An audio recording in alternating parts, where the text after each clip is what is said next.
De cierta forma, igual vamos a realizar un taller. Vamos a ver todo lo que es iluminación y, bueno, ventilación, iluminación y radiación, ¿ya? Después de esto que vamos a ver, luego vamos a ver un pequeño video en el cual, bueno, debemos conocer este tema de todas las acciones y condiciones que se generaron de este accidente de Chernobyl, ¿ya? Con la finalidad de entender que obviamente la irresponsabilidad y las acciones y condiciones inseguras que son básicas realmente pueden desencadenar accidentes muy graves, ¿ya? Entonces, hay que tener en consideración esto, porque miren, hay acciones y condiciones que se pueden desencadenar, ¿no es cierto? Y que son comunes, ¿ya? Entonces, eso es lo que vamos a ver el día de hoy. Bueno, la ventilación. La ventilación es del movimiento de aire en un espacio cerrado producido por la circulación o desplazamiento por sí mismo, ¿ya? La ventilación puede lograrse con cualquier combinación de medios de admisión y escape, ¿ya? ¿Cuál es la característica de un espacio confinado, señores estudiantes?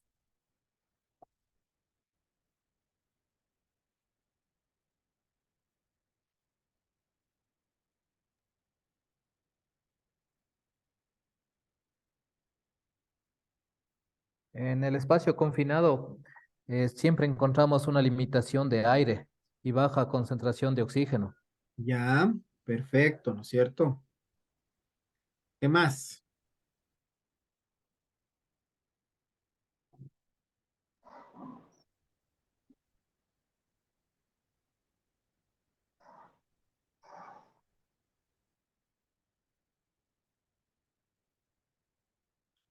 Cuando nosotros hablamos de espacios confinados,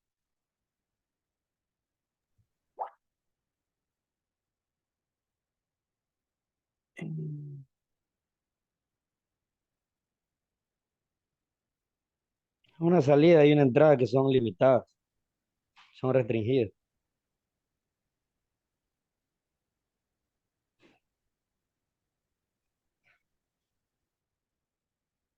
espérenme un ratito.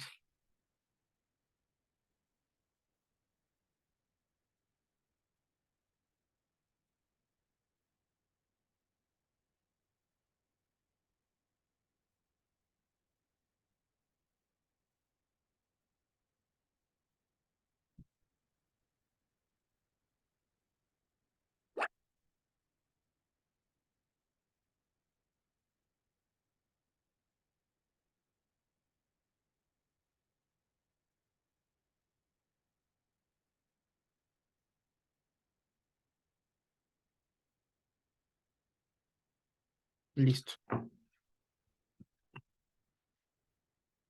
A ver, bueno, cuando nosotros hablamos de espacios confinados, hablamos de tres grandes características, bueno, tres características de un espacio confinado, que solo tiene un ingreso y una salida, ¿no es cierto?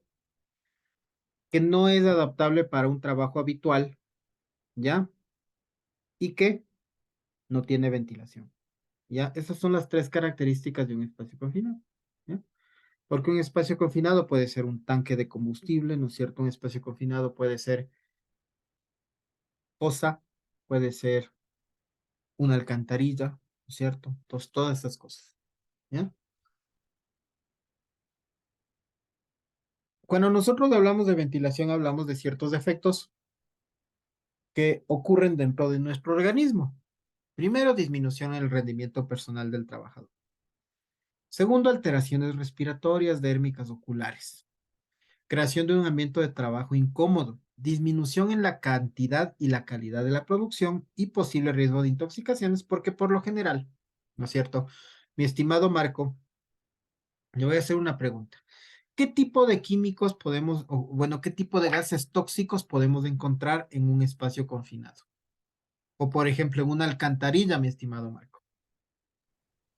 Podemos encontrar gas metano y dióxido de carbono. Ya, perfecto, ¿no es cierto? Hay Propano otro también. más, Wilson.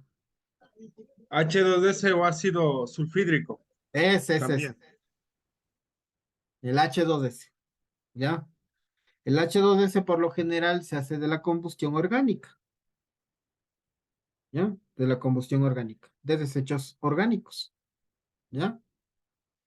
Y verán, existen accidentes por este tema de la falta de ventilación y existen accidentes mortales. En espacios confinados hablamos de accidentes mortales, ¿ya? El 70% de accidentes en espacios confinados resulta en muerte, ¿ya? Tenemos algunos casos aquí mismo en el Ecuador, ¿ya? Hace unos años, un buen samaritano de Santo Domingo, no sé si es que escucharon, pero sí fue hasta donde salió en las noticias. Un buen samaritano, por limpiar una alcantarilla, ingresa a la alcantarilla, no salió. El hijo desesperado entra a la alcantarilla queriendo sacarle al papá, tampoco salió, ¿ya? El segundo hijo, perdón, la tercera persona que ingresa al espacio confinado, ingresa y los vecinos tuvieron que sacarle y darle respiración, obviamente, pero el hermano y su padre fallecieron. Esto pasó en Santo Domingo de los Áchilas, ¿ya? Otro ejemplo, ¿ya?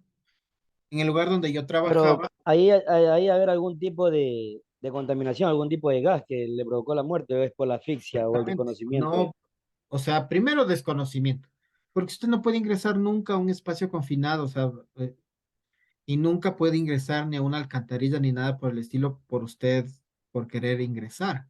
No, Pero eso no se puede qué les hacer. habrá dado? ¿Será pérdida del conocimiento? Pérdida del Y conocimiento ahí se asfixiaron. por intoxicación, exacto, por intoxicación de, es que hay metano, monóxido de carbono, el H2S, imagínense los tres. Es pérdida de conocimiento. Cuando también podemos adquirir eso cuando, por ejemplo, esos pozos sépticos, esos que son así hechos de cemento, ¿Sí? y a veces se meten, qué sé yo, a veces por limpiar, a veces se mete, qué sé yo, una rana, algún insecto, algún animal se mete, y a veces, chuta, eso se quiere limpiar, hay que desahogar todo eso, y eso también es peligroso, ¿no? Claro que sí, pues. Todo lo que son cuando existen reacciones químicas por material orgánico, producen el metano, producen el monóxido de carbono y producen el H2S. ¿No? Mm. ¿Sí? O sea, no es nomás de entrar, ¿ya? Imagínense. Bueno, yo trabajé en el Ministerio de Agricultura muchos años, ¿no? Bueno, yo era encargado de la parte de la dirección de construcción, equipamiento y maquinaria. Entonces, bueno, trabajé algunos años por allá por el ministerio. Bueno, el técnico de seguridad era otra persona ahí del edificio y todo eso. Entonces, les cuento este caso. Este caso es a nivel de estudio, denota la falta de conocimiento, primero que nada, del contratista y denota la falta de conocimiento o el importismo del técnico de seguridad, de muchos técnicos de seguridad. No todos, pero ¿qué es lo que pasó acá? Resulta que obviamente nosotros, bueno, el Ministerio de Agricultura tenía contratado una empresa de limpieza. Contratado una empresa de limpieza. Perfecto. Ya. Resulta que al contratista se le ocurre un domingo,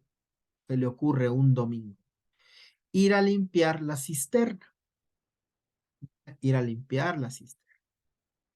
Entonces, obviamente donde va todo el material fecal y todo eso del edificio, donde comienza su proceso de oxidación primero, entonces no es la cisterna, pero es la cosa justo donde va todo el material de los desechos, donde existe el proceso de fermentación y luego pasa. Entonces, bueno, resulta que le llama a un chico, verán, de 19 años, le dice que le acompaña a limpiar y todo eso, y para no pagar horas extras, él mismo se va. Un domingo. Le llaman al técnico de seguridad y el técnico de seguridad estaba en su casa. Dice, sí, entren nomás. Con la autorización del técnico de seguridad, ingresan, ¿no es cierto? El guardia les deja pasar y listo, se acabó. Eso fue a las 10 de la mañana. Claro, el guardia de seguridad dice, ¿qué pasó? Y es del mediodía. El guardia de seguridad va obviamente a ver y todo eso, pues les encuentra ahí adentro. Ah, adiós. Obviamente llamaron al 911, todo eso, ya llegaron los bomberos para el personal de rescate, pero ya sacaron cadáveres. ¿Ya? Primero, ¿cuáles fueron los errores? Primero, para entrar a un espacio confinado se necesita una planificación, no es un rato al otro. ¿Ya? Primero, no es porque me dio ganas de limpiar hoy y ingreso, no. ¿Ya? Segundo, se necesita obviamente para mejorar y para disminuir estas atmósferas peligrosas, por lo menos una ventilación de 24 horas, para que todo el material se pueda, de cierta forma, ir evacuando. Segundo, equipo de protección personal, mascarillas, ¿no es cierto?, para gases tóxicos. Tampoco, nada. Con un trapeador, un cepillo y una escoba. Qué lindo equipo de protección personal. Imagínense, muere el dueño de la empresa contratista, muere el dueño y muere un joven trabajador de 19 años. Murió, de hecho, murieron. Estamos hablando del 2017, que yo estaba todavía ahí, ¿ya? Como siempre, en toda empresa pública se lavan las manos, ¿no? Que el contratista, todo eso. El técnico de seguridad, como era pana de un asesor del ministro, no le hicieron nada. Siguió nomás continuando, trabajando. Yo le hubiera despedido, ¿ya? Porque se violaron todos los procedimientos. O sea, un espacio de trabajo tiene que ser planificado. No de buenas a primeras me dio la gana de hacer el trabajo en espacios confinados. Segundo, el técnico de seguridad tenía que estar ahí porque es un trabajo de alto riesgo. Por más que sea domingo, ¿ya? Yo tengo que estar ahí porque son trabajos de alto riesgo. Tercera, siempre es necesario que en un espacio confinado una persona por fuera tiene que estar en supervisión. Alguien tiene que estar viendo. No es nomás de ingresar y todo eso, ¿no es cierto? Marco, ustedes tienen los de SCBA, ¿no es cierto?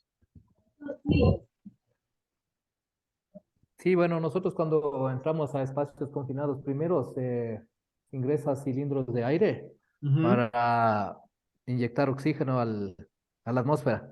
Y exacto, después, como siempre, como seguridad, se deja un oficial de seguridad en la parte de afuera, exacto, aparte del EPP, eso.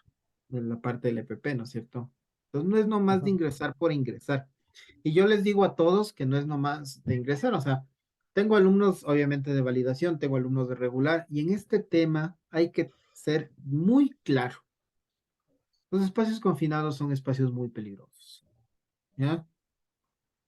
Imagínense, hay en las construcciones, por ejemplo, ha habido intoxicaciones de gases tóxicos por la pintura cuando en los parqueaderos de los edificios comienzan a hacer la pintura de todas las delineaciones de los parqueaderos y todo eso, que también puede considerarse un espacio confinado porque es un espacio cerrado, ¿ya?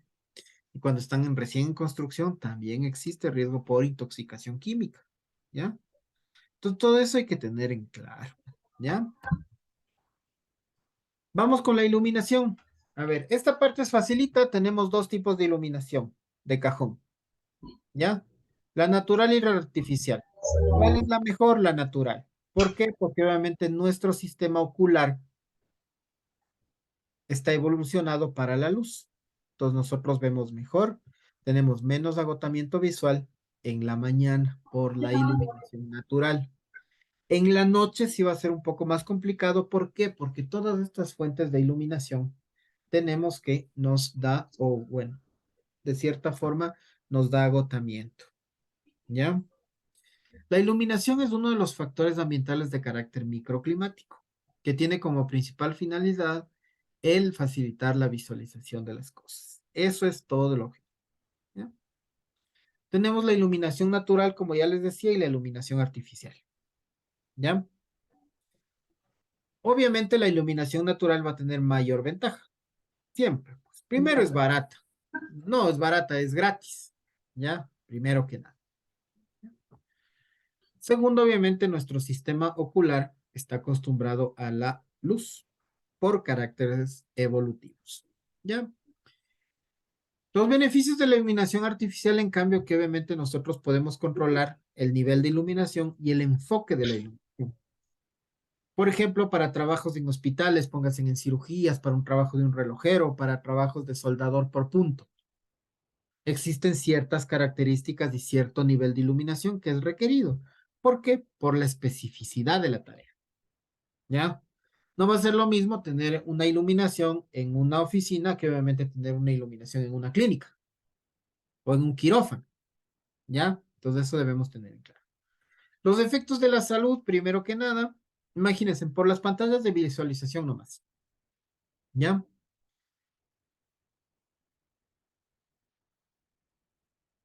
El más grave, o bueno, la enfermedad profesional más grave, perdón, es el nistagmus. ¿Ya? Afecta a los obreros que trabajan en minas y túneles, que obviamente, ¿qué es lo que pasa o qué, cómo es esta enfermedad? A ver, nuestro sistema ocular, nuestros ojos, ¿no es cierto? ¿Cómo vemos nosotros? O sea, ¿por qué? ¿Por qué vemos? ¿Ya? Porque nuestros ojos o nuestro sistema ocular capta la luz y por impulso de nuestro sistema ocular manda mensajes al cerebro y nosotros interpretamos las cosas, ¿ya?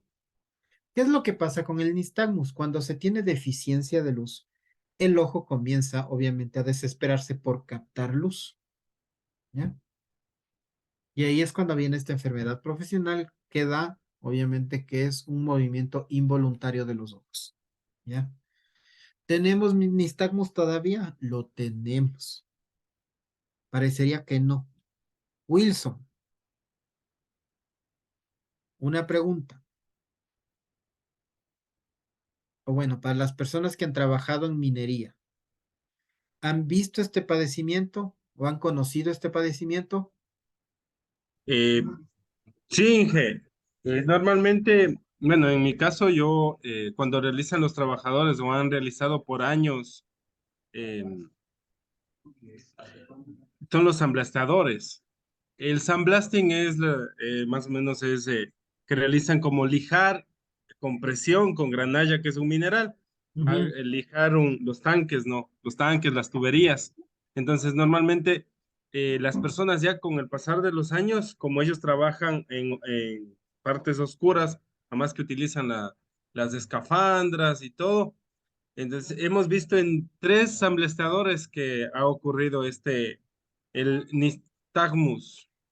Entonces, por lo general ellos siempre ya salen con enfermedad Ocupacional. ocupacional y, y en algunos casos porque, o sea, muchas personas, y nos ha pasado que las personas necesitan trabajar.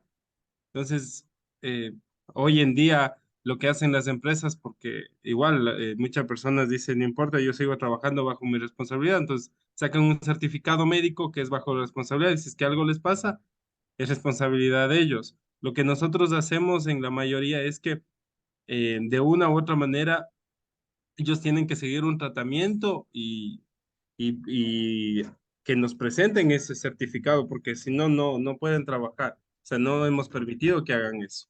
Porque es un riesgo, imagínese usted en un tanque, que decíamos, un tanque de 100.000 barriles, que no hay mucha ventilación, y el señor ahí con esa enfermedad, genera más un peligro para él mismo, porque se puede caer y más cosas de las que ya han pasado. Exactamente. Rosana, Profe, buenas noches. Profe, una consulta, pero al hacer eso el trabajador no está renunciando a sus derechos y no se supone que los derechos son irrenunciables, los derechos de los trabajadores. a ver, los derechos adquiridos como estabilidad laboral, Ajá, ¿sí? Esos son irrenunciables. ajá. El tema es que obviamente bajo su responsabilidad, ¿Se puede hacer eso legalmente? Pero, o sea, mi pregunta es porque si se puede hacer eso sería una maravilla, ¿no? Porque mucha gente lo que dice es eso, ¿no? Bajo mi responsabilidad y sigo trabajando y no importa le importa lo que pase a futuro. Pero sí es, o sea, mi pregunta, porque sí tengo esa duda, ¿es legal hacer eso? O sea, que el trabajador renuncia a lo que le podría pasar. o sea, es que, No, no, verá, lo que pasa es que, a ver, o sea, él presenta el certificado para trabajar antes de trabajar, se podría decir. O sea, no, el certificado no es que ya estás A trabajando y te eso pasa iba. eso, y ya sigues trabajando. No es así. O sea, O lo que sea, nosotros... el certificado le da a entender como que él estuviera en condiciones de trabajar. O sea, No, no, está no. sano El prácticamente. certificado, los certificados, por ejemplo, en mi caso, yo voy a dar un ejemplo. En mi caso, yo me realizo unos exámenes preocupacionales y me sale que yo tengo gastritis aguda o gastritis crónica. Entonces, en mi certificado médico dice, no apto para trabajos en zonas de petroleras, un ejemplo. O sale apto, pero bajo dependencia médica y ese tipo de cosas. Entonces, si el trabajador ya tiene esta enfermedad, él sale no apto. Ahora, como el trabajador necesita laborar o tiene que trabajar, ellos van a una clínica privada, se hacen atender y les dan un certificado de que ellos están siguiendo un tratamiento y que la enfermedad es propia de ellos y que van a ser responsables de su enfermedad. Entonces, ¿qué hace la empresa? Recibe ese certificado del médico particular o de la clínica y ahí te da un contrato con condición de que si tú te agravas, tienes que ser desvinculado inmediatamente de la empresa. Ahora, no es renunciar a los derechos, porque desde un inicio ya se conoce esta enfermedad. Entonces, si es que tú vas a los exámenes preocupacionales y sales no apto, no puedes trabajar. O sea, de hecho, o sea, no te contratan. Pero y vuelvo y repito, la necesidad a veces pasa por alto y es verdad, ¿no? Muchas personas necesitamos trabajar. Entonces dicen, no, no, no, yo me hago responsable, pero quiero trabajar porque tengo una familia, porque tengo deudas y más cosas. O sea, eso es lo que pasa. Al O tema de sea, que, al tema de que y perdón, Luisito, voy y repito. O sea, yo ahorita como abogado del diablo, ¿no? O sea, el trabajador prácticamente, con todo respeto, lleva un certificado que no es real, ¿no es cierto? Porque él está diciendo que está en condiciones de trabajar, que es una enfermedad, bueno, que es una enfermedad de él. Pero no se supone que cuando hay una persona enferma, nosotros tenemos que brindar las condiciones para que no se agrave esa enfermedad. Pero sin embargo, si se agrava, uno de los condicionantes es que le desvinculan directamente, o sea, le desvinculan inmediatamente de la empresa. es una Eso Eso puede, desvinculación. dijiste, ¿no es cierto? Esto puede pasar, a ver, eso pasa más en el sector público. En el sector privado, por ejemplo, te contratan para 3 meses. Ya, te contratan para 3 meses, cumple tu contrato y lo que hacen mayormente es desvincularte, o sea, no sigue. Por eso, Pero pero hoy en día, cuando estás contratando, depende del tipo de contrato. Porque si le estás exactamente, contratando para 3 meses, es un contrato por proyecto, no es un contrato por obra cierta. El por obra, contrato, perdón. el Ujú. contrato te puede durar como 3 meses, como te puede durar 6 meses, como puede estar un año. O sea, Pero la no de, misma normativa te dice que si el proyecto continúa, tiene la obligación de continuar con el contrato. claro, o sea, si el proyecto o sea, si el proyecto dura 6 meses, tú sigues los 6 meses. Si el proyecto dura un mes, en el mes se acaba el proyecto y dicen muchas gracias. Ahora lo que tú dices es que, o sea, no se está violentando los derechos porque entras con condicional. Nosotros brindamos el trabajo, pero siempre y cuando ha habido ocasiones y nos han hecho hasta paralización a personas que han tenido lumbalgia, que tienen la enfermedad del oído, hipoacusia neurosensorial, que tienen nistagmus, o sea, muchas personas y presentan su certificado, pero no se les otorga porque ya está avanzada la enfermedad. O sea, no podemos admitir que trabajen.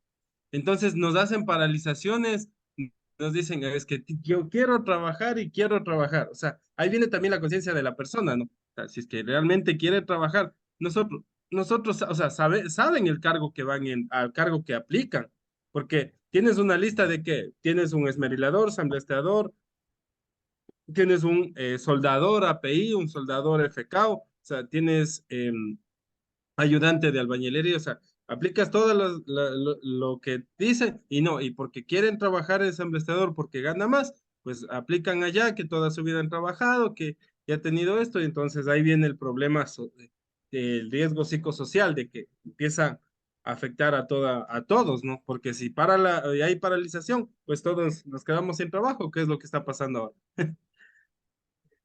Pero eso Clever, sería ya chuta como dice la honestidad del trabajador, porque por ejemplo, que le pase algo y después él, a pesar de haber entrado con ese certificado, tal vez eso no está permitido, pero ya con abogado, con juicio, todo, No es desvinculante prácticamente. A eso me refiero. claro, y chuta, O sea, es no, o sea, complicado, verá, eso es complicado porque chuta, ahí la sí sería, empresa no es que si es que te pasa algo a ti y ya no se hace cargo, o sea, no. No vamos a malinterpretar algo. La empresa se hace cargo hasta donde tiene la capacidad de dar al trabajador.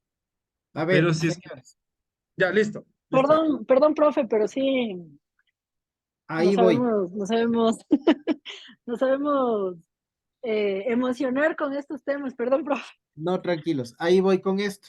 A ver, ¿por qué se hacen los exámenes preocupacionales? ¿Ya? Para identificar si el trabajador tiene una afección, ¿no es cierto? ¿Qué pasa mayormente en el sector público? Rosana, ¿dónde trabaja usted? Tengo que decirlo. Sí, dígalo. No, en una institución pública del Estado, perteneciente al Ejecutivo. Ya, bueno. En la Pues, presidencia de la República creo que trabaja.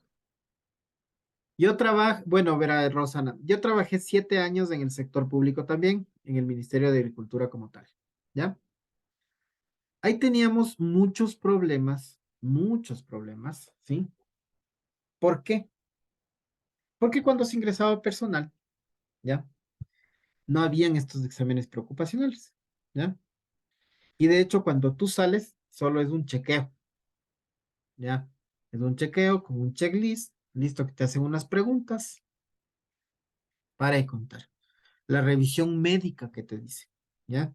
Porque ni siquiera obviamente te mandan a hacer, porque por lo general el empleado público sufre obviamente de todo lo que son riesgos ergonómicos, ¿ya? Entonces, se tenían muchos problemas y obviamente muchas personas ya venían con sintomatología, pero como no hacía nada, pasaba 1 año, 2 años y tranquilamente se demandaba. Dos personas, obviamente dentro de la parte pública, dentro del Ministerio de Agricultura como tal, dos personas demandaron por enfermedades ocupacionales y listo, ¿ya? ¿Por qué? Porque primero no hay los exámenes preocupacionales. No sé, Rosana, si es que ustedes hacen los exámenes preocupacionales antes de ingreso del personal, pero ya le digo, el Ministerio de Agricultura, naranjas, ¿ya? Ahora sí, profe, porque justamente, a ver, en médico ocupacional nosotros tenemos recién hace 2 años y sí nos encontramos, yo también estoy en esta institución, a ver, no miento, 3 años de esta institución, igual estoy en 3 años y medio por ahí. Y sí, encontramos un montón de novedades que ahora nos toca, lógicamente, justificar con el IES, en el caso de túnel metacarpiano, Listo. identificar y justificar ante el IES que lógicamente estas personas ya vinieron con trabajos anteriores, que ya incluso ver ¿cómo es? Los antecedentes médicos, o sea que ya son exámenes que han venido ya con años atrás y todo lo demás. O sea, realmente sí nos ha tocado justificar porque es un problema el hecho de los preocupacionales en el sector público, es verdad, o sea, sí es un problema bastante fuerte. Sí, porque no hay, o sea, a ver, ¿y cómo tú justificas, o sea, y cómo le dices al trabajador, a ver, después de 5 años padece una enfermedad ocupacional y tú no le hiciste los exámenes preocupacionales? El trabajador te puede ganar. O sea, por más que usted le vea el tema de oficios aparte, por más que usted le vea todas las condiciones fisiológicas, morfológicas, los antecedentes de la persona, igual, ¿ya? Imagínense en 5 años. Una enfermedad ocupacional, tranquilamente por exposición continua, se puede desarrollar en 2 años, ¿ya? Digamos, por exposición continua. Imagínense en 5 años, ¿ya? Obviamente por el tema de lumbalgias, póngase para personal de cierta forma con sobrepeso, es un factor que no puede ser determinante para una enfermedad ocupacional, pero que se tendría que hacer un análisis más exhaustivo por ejemplo, ¿ya? Entonces es un tema un poco complejo en el sector público en ese sentido. Entonces hay mucha gente que vea, yo tengo dos tías que, por ejemplo, ellas le ganaron el sector público porque ellas se jubilaron con enfermedad ocupacional, ¿ya? Y no hubo médico, no hubo técnico que les pueda decir que no. Porque a la final, bueno, obviamente el túnel metacarpiano de una tía obviamente sufría, porque ella trabajó 20 años para CNT, ¿ya? Por más que ella se dedique a la costura en los tiempos de oficio, de ocio, ¿no es cierto? Igual. O sea, ¿dónde están los exámenes de ocupacional? ¿Dónde están los exámenes de seguimiento que se hacen, ¿no es cierto? Anualmente. Nada, ¿ya? Entonces, listo, enfermedad ocupacional, jubilada con el 100%, para de contar, ¿ya? Entonces, en el sector público se tiene esa problemática, ¿ya? En el privado es muy distinto, ¿ya? En el privado obviamente te hacen exámenes ocupacionales y obviamente cuando te detectan algo está en la ficha del médico ocupacional. Si usted quiere demandar por A o B circunstancias, decir obviamente no es una enfermedad ocupacional, a ver, ya se vino con este trastorno y obviamente se le hace la comunicación al trabajador que tiene este trastorno. O sea, ya se le informa los resultados que se tienen. ¿Para qué? Con la finalidad de que el trabajador conozca y la empresa de cierta forma se pueda deslindar, no deslindar, perdón, se pueda eh, tomar una alerta y de cierta forma hacer el seguimiento para que esa enfermedad no se agrave. Porque en cambio, si ya se detectó a tiempo, pero no se hizo ningún tipo de intervención, también es responsabilidad de la empresa. Mucho ojo. En una ¿Ya? persona discapacitada, profe. O sea, el tema de discapacidad es ya un tema, primero por ley, que se debe cumplir del 4%. ¿Ya? El 4% del personal tiene que ser personal discapacitado, primero. ¿Ya? Y bueno, al final tienes que contratar y es un tema un poco complicado. No me ha tocado a mí pasar el tema de desvinculamiento a personal discapacitado. Les voy a ser muy sincero. Si alguien tiene una experiencia, compártala, por favor, cómo es el tema de la desvinculación del personal discapacitado. Yo, por ejemplo, no he tenido esa experiencia, para serles muy sincero. Bueno, nosotros sí tenemos en la empresa. Y obviamente siempre tratamos de aislarles en áreas donde ellos puedan desenvolverse normalmente sin que Ah, tengan claro que sí, limitaciones. claro que sí, o sea, nosotros también tenemos, o sea, bueno, en la empresa en la que yo soy jefe de seguridad, tenemos obviamente una persona, ¿no? Que es discapacitada, porque bueno, es del 4%, ¿ya? El tema a lo que yo me refiero es, o sea, la contratación, el seguimiento y todo eso, como obviamente son personas con discapacidad, y se trata de cumplir la ley, que es del 4%, y obviamente evitar el tema de la discriminación, perfecto, ¿ya? A lo que me refiero luego es un tema de que si se vuelve agravando, ¿cómo lo desvinculas? ¿Ya? Entonces es también una pregunta de que, bueno, si alguien ha pasado eso, porque en lo personal a mí no me ha pasado nada de un proceso de desvinculación de una persona con discapacidad. ¿Ya? No pasa. Bueno, en este caso yo, pues yo tengo una discapacidad, pero a veces a mí me sobre recargan de horas de trabajo. ¿Ya? Pero ya al final uno sigue laborando, pues, ingeniero. Claro. O sea, es que ese es el tema. O sea, Mi capacidad visual, solamente yo tengo el 38% de discapacidad visual, pero a veces paso hasta más de 8 horas en una computadora. ¿ya? Ya, y a veces ya yo siento que ya las vistas se me ponen bastante borrosas. Así tenga mis lentes de protección y todo. Pero ahí, mi estimado, no, o sea, ya es un tema de exposición y de ciertamente eh, responsabilidad también suya, porque no puede, o sea, usted no debería trabajar y debería alertar estas cosas. Entonces, si usted tiene, obviamente tiene que alertar, tiene que comunicar, ¿ya?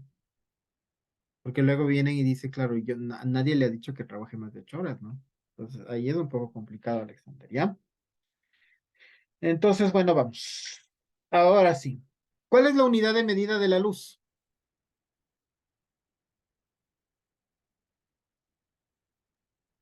Volúmenes. Las luxes, lúmenes, Luxes, luxes. ¿sí? Lumen es ya para pantallas de visualización, ¿no? Los luxes. ¿Ya? Mañana vamos a hacer ejercicios del método de cuadrícula. El método de cuadrícula es un método en el cual yo tengo que definir mis puntos de medición para el tema de todo lo que son iluminaciones, ¿no es cierto? Medición de luz. Entonces, mañana vamos a ver esos ejercicios. Son chéveres.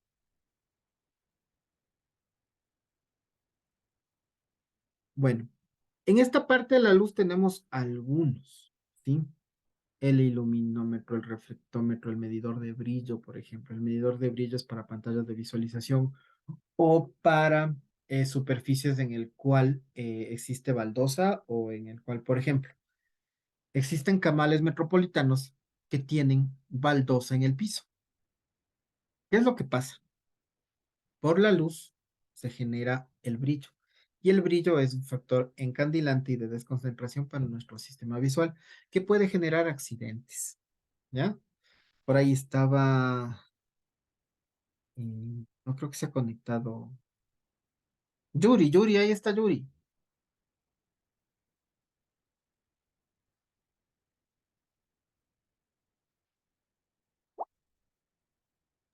Dígame, profe, estoy aquí alistando para ir a, no le escuché bonito, para irme a trabajar. Ay, ay, ay.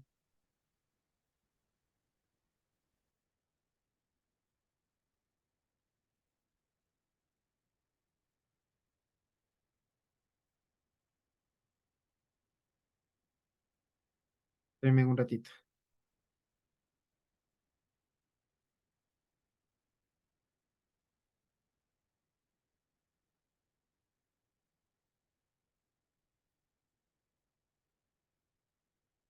Ya,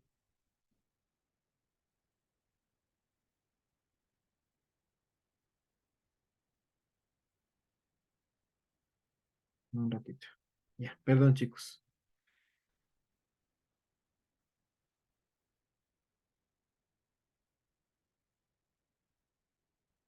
Listo.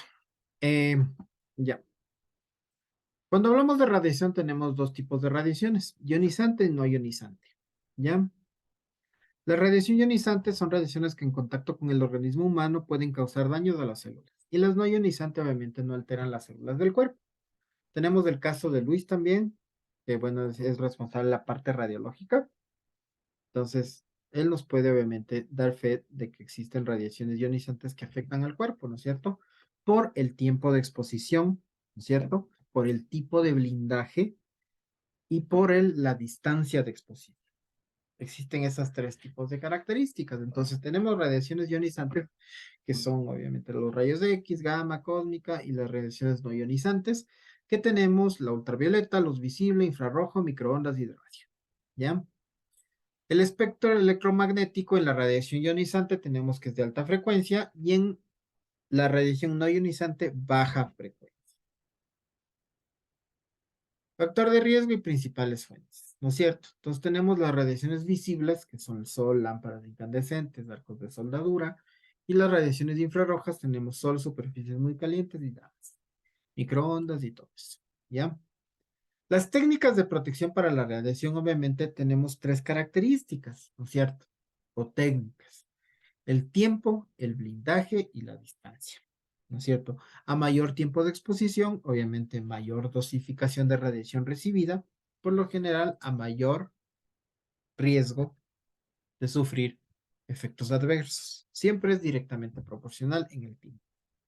En el blindaje, obviamente, a mayor tiempo de exposición, que es obviamente al contrario, a mayor blindaje, ¿no es cierto? Menor exposición recibida. Y la distancia, a mayor distancia de la fuente, menor radiación recibe. ¿Ya?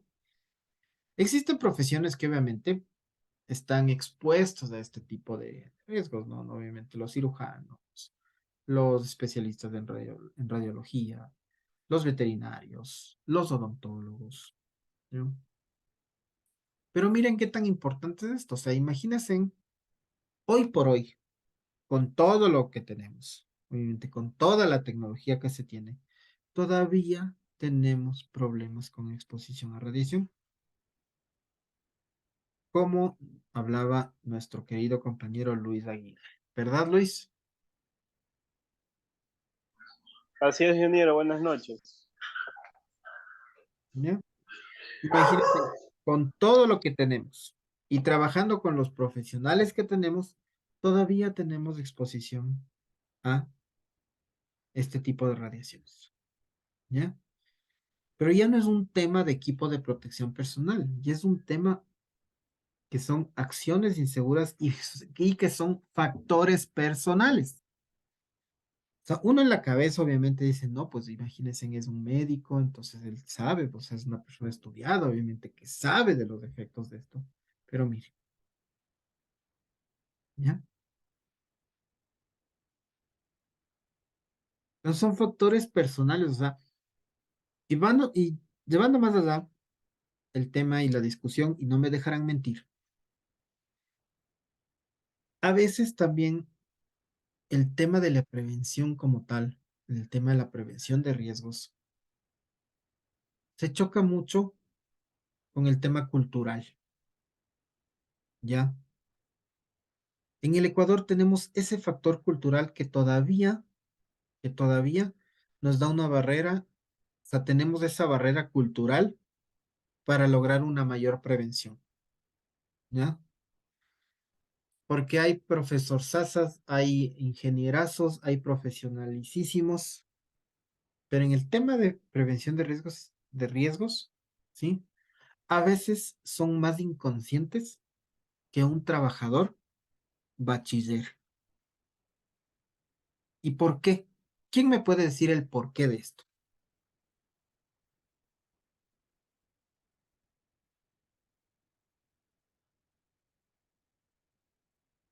¿Por qué Ahí tendremos podríamos esto? decir que es el exceso de confianza. Ya, ¿qué más?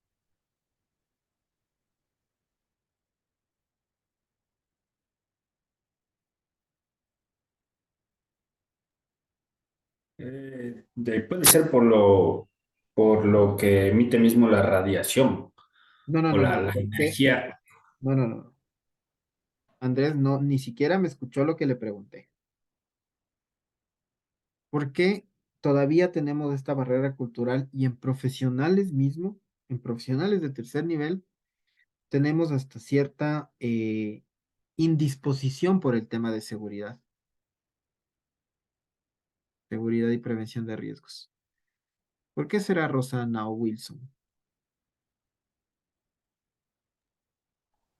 O sea, Inge, puede ser dos razones. O sea, lo que se dice que hay personas que lógicamente piensan que por tener un título saben más que el obrero, ¿no? Una puede ser lógicamente esa idiosincrasia que se tiene que por el título, o sea, lógicamente pueden saber más que la experiencia, ¿no? Pero lógicamente la experiencia también juega un papel muy importante porque es la gente que está en la práctica día a día, más que un papel que se ha estudiado, ¿no? O sea, creería que puede ser eso, lo que bien dijo, no sé si fue Luchito o Wilson, que fue o sea, prácticamente el exceso de confianza por los conocimientos adquiridos, con todo respeto, a través de un papel, Exactamente, más que el conocimiento adquirido versus el conocimiento adquirido del trabajador, que son años y años y años de experiencia. Entonces, y también otro punto de esto es el caso de que muchas personas de seguridad somos gente más joven que la gente que ya está trabajando 20 años, 30 años, entonces se resisten lógicamente a que una persona menor, o sea, a mí alguna vez, bueno, ahorita ya no, pero antes sí, me decían como que, o sea, esta jovencita o palabras feas, una vez me dijeron, esta mocosa no me va a venir a mandar lo que yo tengo, lo que no tengo que hacer. ujú. Entonces, son esas dos razones, ¿no? Uno, lo que le digo, o sea, el título que lamentablemente jerarquiza demasiado y hay personas que, con todo respeto, un título sí se le sube a las nubes, como no tiene idea, y menosprecia el conocimiento que tiene un trabajador. Una. Y otra, la barrera también de la edad, que mucha gente adulta que ya está en su trabajo años, menosprecia el conocimiento que puede tener lógicamente o sea, valga la redundancia, el nuevo conocimiento que pueda tener la gente que está con temas de prevención, que realmente es nuevo aquí en el país, ¿no? O sea, relativamente. Y relativamente el tema este de la prevención de riesgos, y aunque muchos me van a contradecir y no me vayan a insultar por lo que les voy a decir, pero parte del tema de prevención de riesgos y se pone obviamente como obligatorio y a partir obviamente del 2007, ¿no? O sea, estamos a partir, o sea, 2004, 2005, o sea, solo la industria petrolera tenía el tema de seguridad, ¿no? O sea, estamos hablando que a partir del 2007 se vuelve un poco obligatorio este tema de la seguridad. Entonces, claro, en el 2010 es el boom del tema de la seguridad, ¿no? Entonces, todas las empresas debían tener técnico de seguridad, se vuelve obligatorio, hacen cumplir la ley del 2393, tenían resoluciones que la 333, las 390 y luego comienza que todo el tema del boom de la seguridad, ¿no? Porque es muy necesario conocer este tema. Y bueno, ustedes tienen experiencia también. Algún momento va a pasar en que las personas que bestia con los mayores títulos que tienen y todo eso, cuando da una enfermedad ocupacional, ellos son los primeritos en decir, no, es que la empresa es la responsabilidad de la empresa, que ni siquiera, que ni si cuánto, y en el sector público yo he visto, o sea, trabajé 7 años para el sector público, que te dicen obviamente, no, ahí sí conocen todos sus derechos, ¿no? No es que es enfermedad ocupacional, es que me tienen que retener, a mí no me pueden votar. Entonces, esa parte es muy necesaria. ¿Por qué? Porque miren qué tan importante, y bueno, como Luis nos decía, ¿no es cierto? Que existe Rosana. Profe, el problema en el sector público también, y no sé si también en la empresa privada, es que lamentablemente es la mala información, ¿no? O sea, o sea, no sé, bueno, ahora sí se pelea un poco por eso, pero la mayoría de sector público piensa que todo dolor o toda situación que le llega a pasar o toda enfermedad que le llega a pasar es vinculante al trabajo. O sea, me refiero, a ver, le pongo un ejemplo, lo que usted dice. Yo tengo una compañera de recursos humanos que está en la institución 8 años. Presentó un aviso de enfermedad el año anterior. Lógicamente se hicieron todos bueno, con el IES se hizo la articulación, se hizo la evaluación, o sea, todo. El IES lógicamente no le determinó como enfermedad ocupacional porque la señora tenía osteoartrosis, bueno, tenía alguna enfermedad que era, lógicamente que le estaba afectando también todo lo que eran las articulaciones y todo. Pero es degenerativo. Y ella es degenerativa, exacto. Pero lógicamente la servidora, viendo que no pudo hacer eso, pidió sanción administrativa, ¿no? Para el área de seguridad de salud ocupacional, porque ella decía, tenía en su entender que toda enfermedad que se presentaba dentro del horario laboral era laboral. O sea, por el hecho de que le dolió, por ejemplo, porque le dolió la cabeza en el horario laboral y era laboral. Algo así le puedo explicar. Entonces, lógicamente, ahora ya se toma ya se les capacita el personal qué es una enfermedad laboral. ¿Qué casos podría ser una enfermedad laboral vinculante a su puesto de trabajo, su trabajo? Que lógicamente no exista esta confusión y esta mala información, porque pensaban que cualquier enfermedad o cualquier dolor tenían que ir a reportar al IES. Ajá. Lógicamente, el ingeniero del IES era como que ya, o sea, no todo es laboral. O sea, tuve una persona igual con queratocono, no sé si le había contado, con queratocono que ya dijo que quiso poner el aviso de enfermedad. Y yo le dije, o sea, vaya, o sea, si quiere ir a poner, vaya. O sea, no es laboral, pero vaya. Tiene todo el derecho y tiene toda la libertad, vaya a ponerlo. Eso, profe. Muy buen aporte.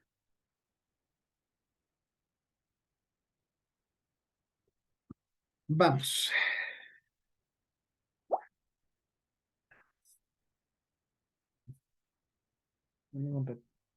Quiero silenciar.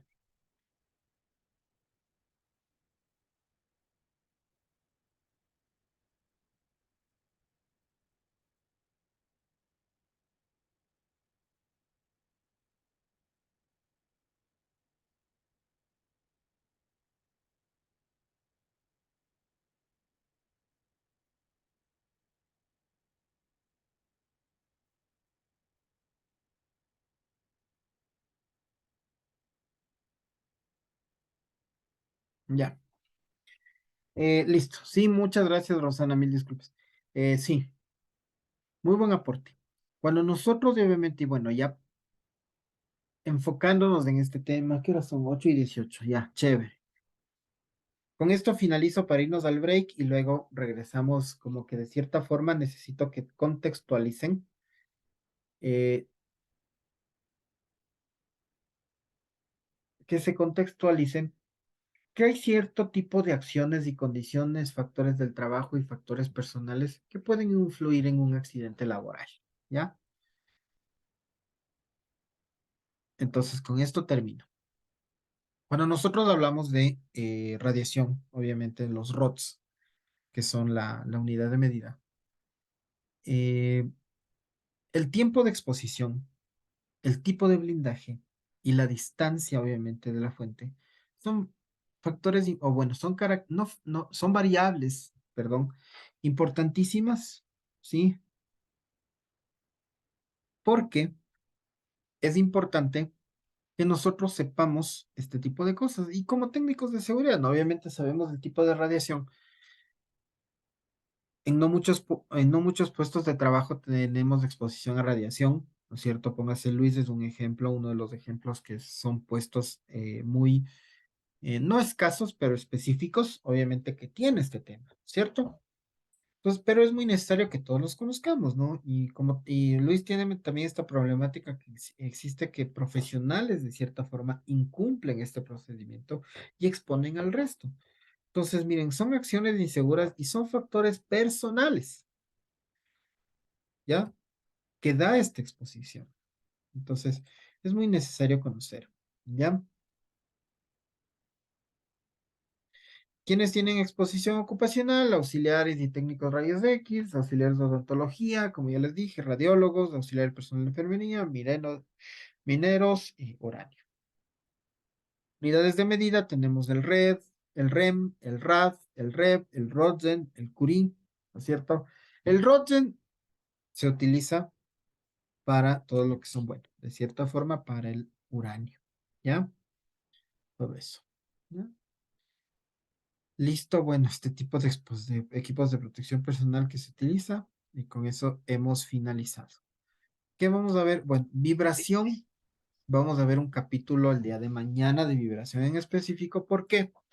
Porque obviamente necesito determinar las vibraciones, obviamente que son bueno, que son cierto tipo de riesgo que es característico porque es exposición, tiene riesgo físico, pero también ergonómico, ¿ya? Entonces, la vibración como tal, obviamente es un factor de exposición de riesgo físico, pero también es un factor de exposición de ergonomía. ¿Por qué? Porque también las vibraciones pueden generar, digo pueden, TME, trastornos musculoesqueléticos. Rosana. eh, Sí, creo profe. que- no, no, es que está levantada la mano, pensé que preguntó algo. Ah, perdón. No. ¿Ya? Entonces, bueno, vámonos 20 minutitos de receso y regresamos, por favor, para ver un pequeño video que necesito que comprendan y necesito que obviamente, bueno, ya hicimos el ejercicio la semana anterior, tenemos una tarea. El día de hoy vamos a ver otra tarea, ¿no es cierto? Que es qué acciones y qué condiciones. Pero eso, bueno, ya les voy a explicar. Ya vamos 20 minutos de receso y Pero regresamos. todavía no se sube, ¿no? Usted Profe, nos indica perdón. para subir esa tarea. Sí, Todavía no les habilito. justamente, el Ya nos deber avisa. no. Ya les aviso. Gracias, profe. Ah, ya, chévere. Gracias, profe. Todos asumimos o todos decimos, es acción insegura o es condición insegura. ¿Ya? Damos por hecho ciertas cosas. Entonces, cuando nosotros, bueno, ya profesionalmente, damos por hecho algunas cosas, obviamente también es necesario volver a recordar el porqué de las cosas. ¿Qué es una acción insegura? ¿Qué es una condición insegura? ¿Qué tipo de acciones pueden desencadenar accidentes desastrosos? ¿O qué tipo de condiciones inseguras pueden desencadenar accidentes desastrosos? Entonces, en este módulo de riesgos físicos y químicos, el primer video que vamos a ver es del accidente de Chernobyl, ¿ya? Que necesito que se contextualice o sea, todos sabemos lo que sucedió, ¿no es cierto? Fue el accidente radioactivo más letal de la humanidad, más tóxico de la humanidad, ¿no es cierto? Ya. Pero el por qué. O sea, todos sabemos, ¿no? Es que la Unión Soviética, bueno, tuvo la culpa, pero el por qué. ¿Ya? ¿Qué tipo de características, qué tipo de condiciones fueron las que desencadenaron este accidente? ¿Qué tipo de acciones desencadenaron estos accidentes? O este accidente como tal, ¿ya? Porque todo accidente, recordemos, necesita del factor humano, ¿ya? Todo accidente necesita del factor humano. No así por así se genera un accidente laboral. No, ¿ya? Entonces vamos.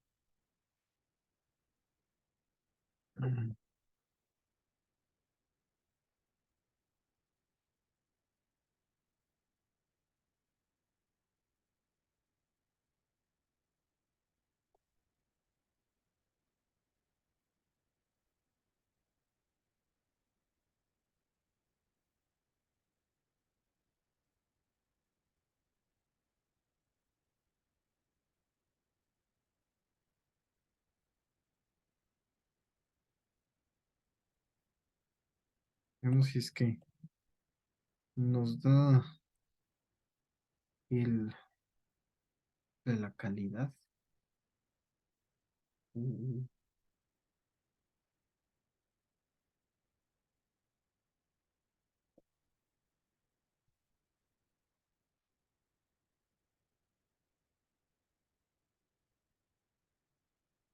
Espérame un ratito.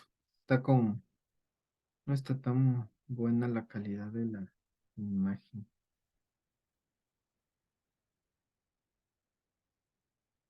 ¿Está mejor?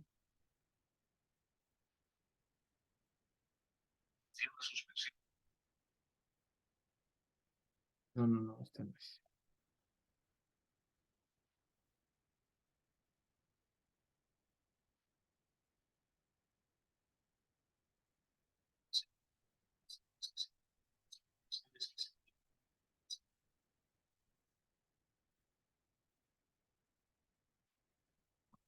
No, segundos catastróficos, pero qué raro. Está mal pixelado.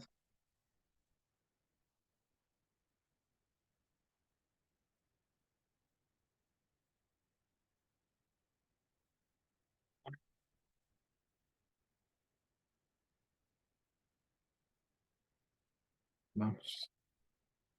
Vamos ahí.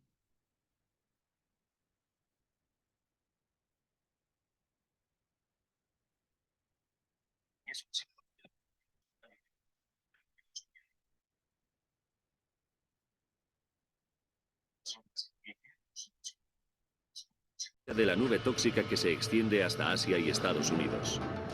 Ahora volveremos a Chernobyl con las personas que se vieron involucradas y mediante la tecnología más avanzada revelaremos qué fue exactamente lo que falló. Los desastres no ocurren sin más, están causados por una secuencia de acontecimientos críticos. Descubran las nefastas decisiones que se tomaron en los segundos anteriores al desastre. Segundos catastróficos. La tragedia de Chernobyl. Unión Soviética. Ucrania.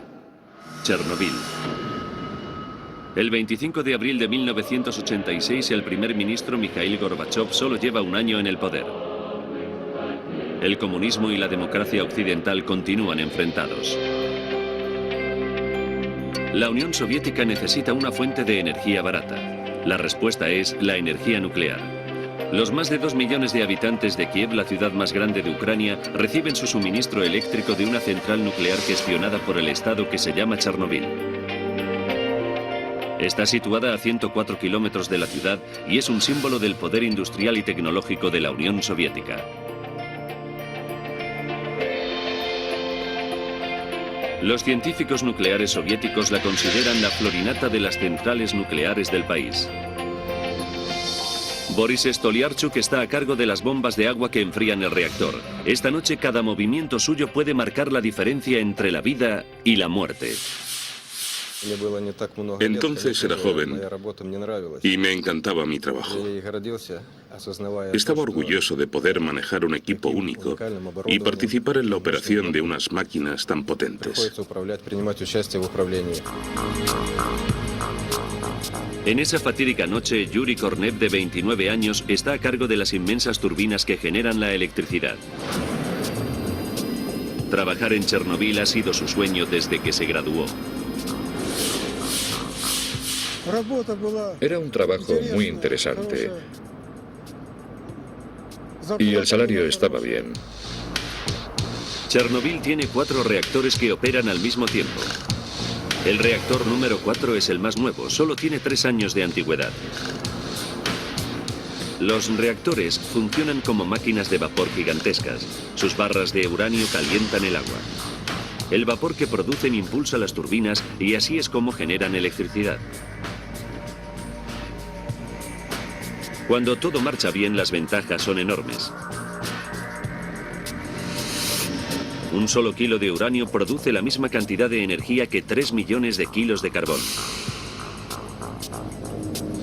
Pero explotar el uranio con seguridad para producir energía es una tarea muy delicada que requiere la más avanzada ingeniería. Esa noche de abril, Boris y Yuri trabajan en el último turno, que empieza a medianoche.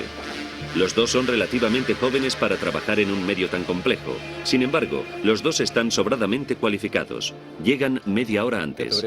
Llegamos antes para que el personal pueda examinar los interruptores y las lecturas que deja el turno anterior, así como el estado general de la planta. Pero esta noche va a ser diferente. Cuando se reúne el turno de medianoche les espera una sorpresa. Sus supervisores les ordenan que lleven a cabo un simulacro de seguridad. Para una central nuclear resulta crucial el bombeo de agua fría alrededor del reactor. En Chernobyl, la electricidad que hace funcionar las bombas de agua viene de las turbinas que a su vez funcionan gracias al reactor. Es un círculo perpetuo de producción de energía.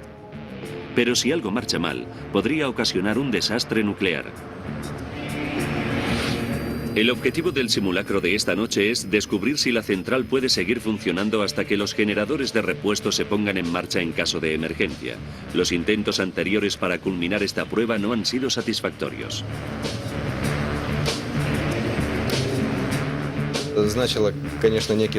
Significaba una carga de trabajo extra, pero el trabajo en sí no era complejo. El agua que enfrían los reactores proviene de un canal que fluye a lo largo de la central. Es un imán para los pescadores locales. Esta noche, Pieter Tolstiakov está pescando con un amigo.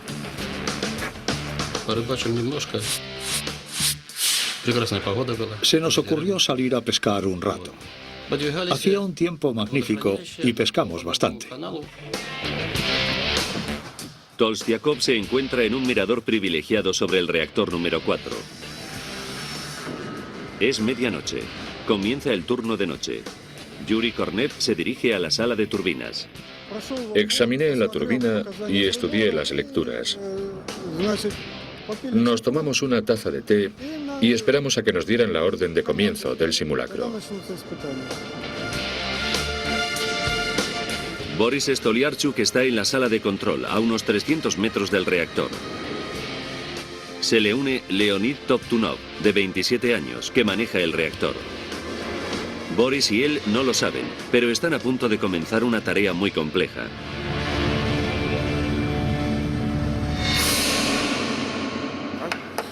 Como es habitual, el servicio de bomberos propio de Chernobyl está de guardia por si ocurre una emergencia. 12:05 de la noche. Comienzan los preparativos para la prueba. Leonid reduce gradualmente la potencia.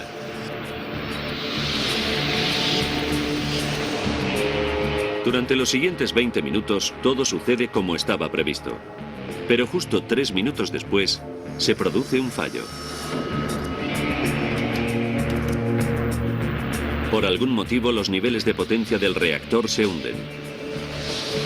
No forma parte del simulacro. Leonid tiene que volver a incrementar el nivel de potencia muy deprisa. Para su alivio, consigue remediar el problema. A la 1 de la madrugada, Leonid cree que el reactor está estabilizado. Prosiguen los preparativos. 3 minutos después, Boris, que opera las bombas, le reemplaza. Enciende 2 bombas de agua auxiliares. Pero bombean el agua dentro del reactor demasiado rápido. Eso es malo. Significa que no se puede transformar suficiente agua en vapor para impulsar las turbinas. Se ha producido un desequilibrio. 1:19 de la madrugada. Leonid cree que puede ayudar aumentando la potencia del núcleo del reactor. Funciona. El reactor se calienta más y genera más vapor para impulsar las turbinas. Leonid y Boris creen que tienen la situación bajo control. Continúan con la preparación del simulacro. Lo que no saben es que el núcleo se está recalentando hasta alcanzar un nivel peligroso. En la sala de turbinas, Yuri Kornev recibe una llamada de teléfono. Alguien de la sala de control le dice que ya se han completado los preparativos y que el simulacro está a punto de comenzar. Al equipo del turno de noche todo le parece normal en Chernobyl.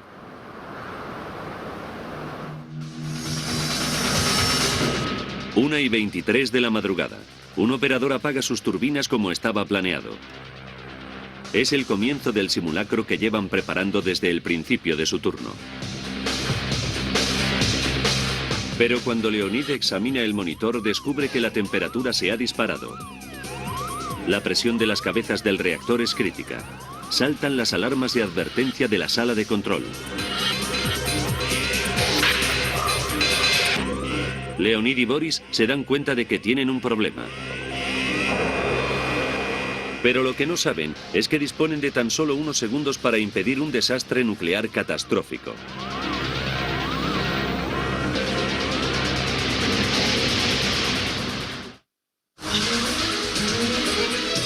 Los ingenieros de la central más moderna de la Unión Soviética han iniciado un simulacro de seguridad.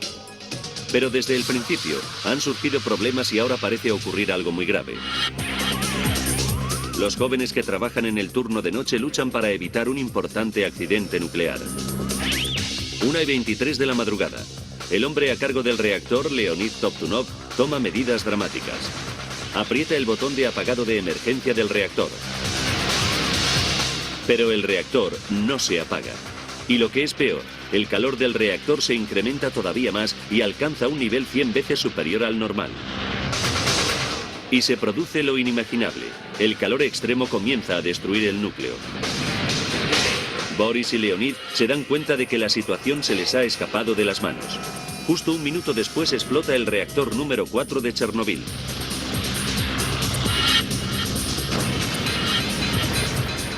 La fuerza de la explosión hace volar por los aires el techo de acero de 2000 toneladas del reactor. 8 toneladas de combustible altamente radioactivo se dispersan en el cielo de la noche.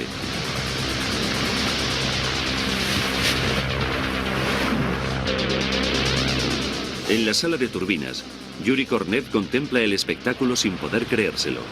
El techo se desploma a su alrededor. No pude decir ni una palabra. Me agaché junto al panel de control. Y cuando el techo acabó de desplomarse, pensé, gracias a Dios no me ha caído encima. En la sala de control, a 300 metros de distancia, el ingeniero Boris Stoliarchuk cree que está soñando. Me di cuenta de que pasaba algo raro cuando oí una gran explosión.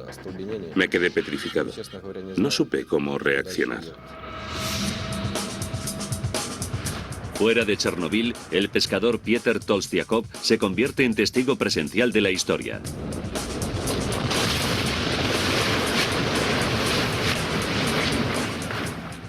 Explosión no es la palabra adecuada. Fue más como una erupción volcánica.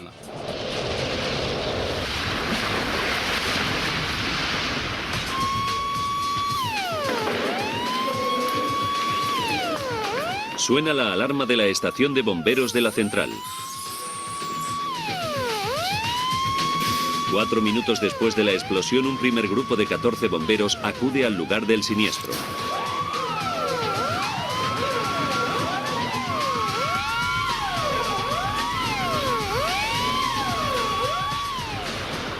El reactor número 4 está en llamas. Necesitan refuerzos. El jefe de bomberos, Pieter Kemmel, es uno de los 100 bomberos de refuerzo que respondieron a la llamada. Había trozos de cables tirados por todas partes. Todos los aparatos técnicos estaban destrozados. No sabíamos que se trataba del reactor porque nadie nos lo había dicho. Ninguno de los bomberos se da cuenta de que está en medio de una catástrofe nuclear. Combaten las llamas durante hora y media. Uno a uno, los bomberos empiezan a desplomarse, a vomitar y a quedarse sin sentido. Pieter Kemmel se encuentra entre ellos.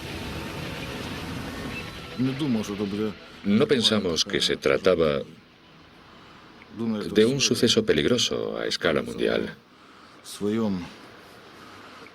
Pensamos que era un simple incendio.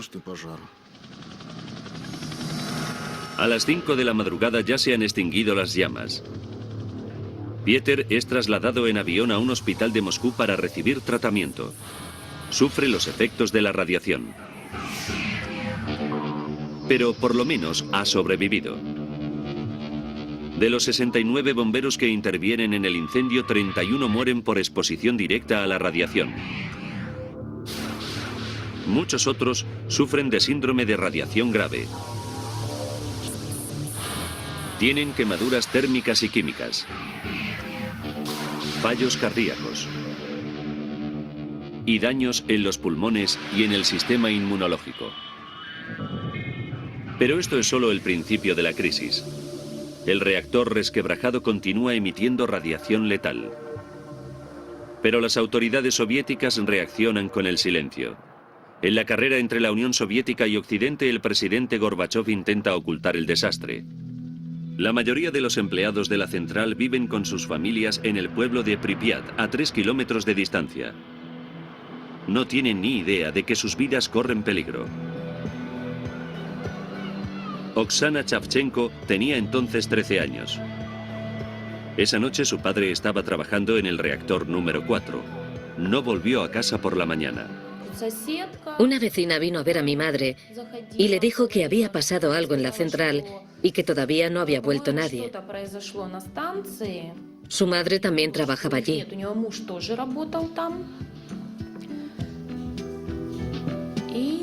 Nos pusimos nerviosas. Sospechábamos que pasaba algo malo.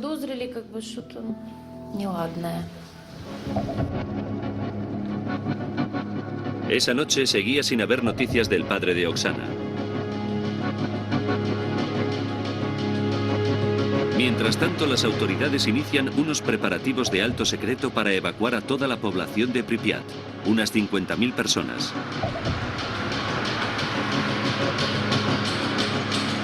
La evacuación tiene que ser rápida y eficaz. Se llama al ejército para que organice un convoy de 1.200 autobuses. 36 horas después de la explosión, los residentes de Pripyat reciben la primera información oficial.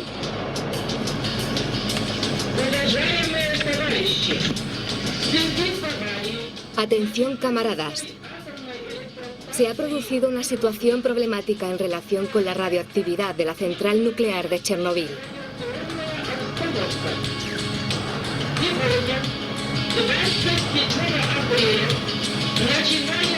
Como precaución temporal, se ha decidido evacuar a los ciudadanos de Pripyat. Oksana se quedó asombrada. Nos dijeron que hiciésemos las maletas y que preparáramos algo de comer para el viaje, que lleváramos nuestra documentación y dinero y esperáramos a que llegaran los autobuses.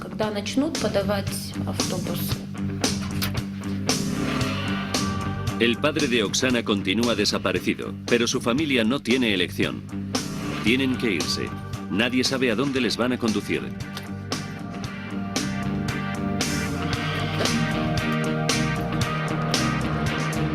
La evacuación en masa empieza a las 2 de la tarde. 3 horas después, Pripyat es un pueblo fantasma. La columna de autobuses y camiones se extiende a lo largo de 15 kilómetros. En Chernobyl, el reactor continúa escupiendo radioactividad.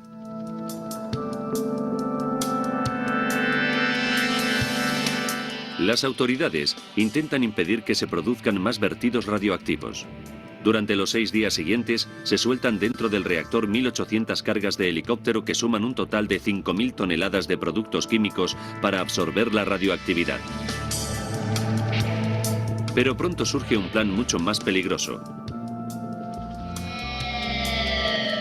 La Unión Soviética cree que hasta ahora solo se han enterado de la catástrofe los afectados directamente por ella.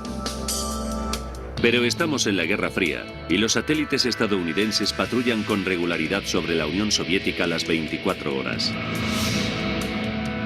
Justo 28 segundos después de la explosión, un satélite sobrevoló Chernobyl. Esta es la imagen que captó. Al principio, los servicios secretos estadounidenses pensaron que los soviéticos habían lanzado un misil nuclear. Pero el rojo denotaba una zona de calor intenso en una central nuclear, Chernobyl. Se dan cuenta de que ha ocurrido un terrible accidente. Los estadounidenses son los últimos que el líder soviético Mikhail Gorbachev quiere que se enteren del accidente. Lleva solo un año en el cargo y los norteamericanos podrían emplear la información para desvelar las carencias de la tecnología nuclear soviética y el desastre resultaría vergonzante a nivel internacional.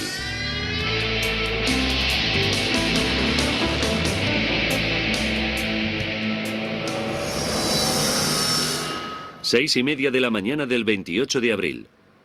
2 días después del desastre, el ingeniero nuclear Cliff Robinson se dirige a su trabajo en la central nuclear de Forsmark, en Suecia. Está a 1.600 kilómetros de Chernobyl. Para entrar en las instalaciones, Cliff tiene que pasar por un monitor de radiación.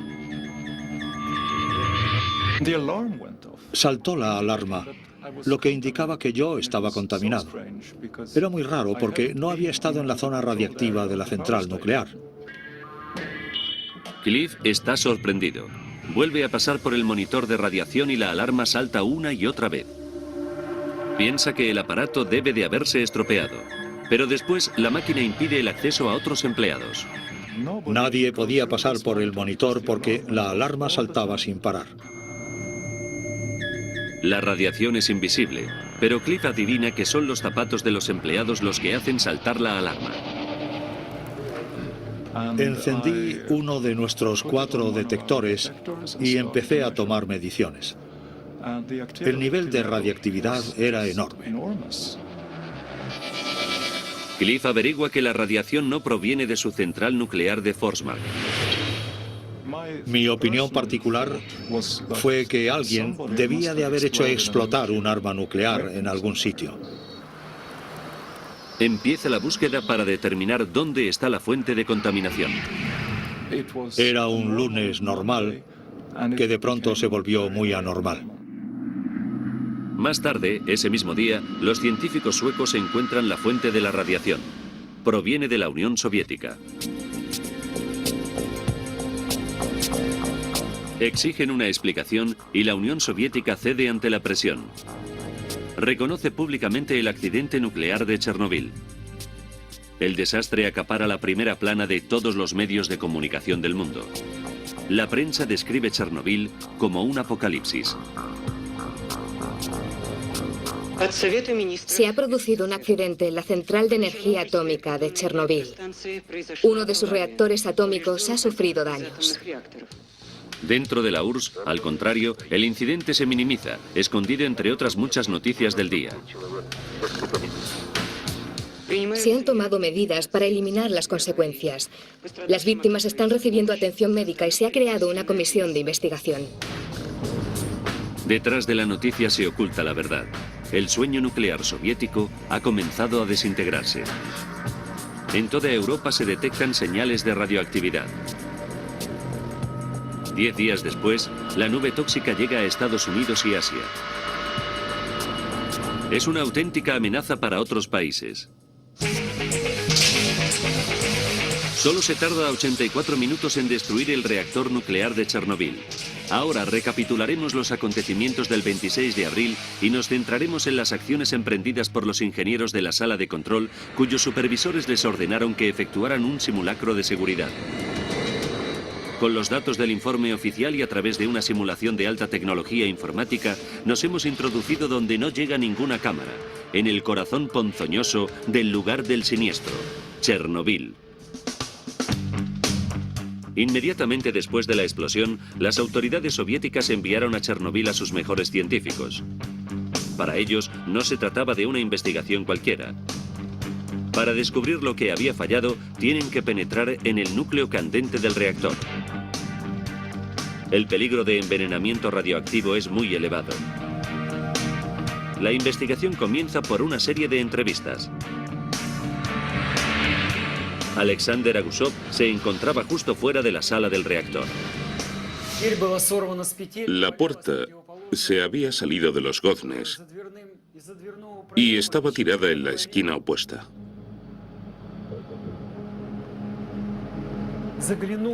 A través de la puerta no se veía nada.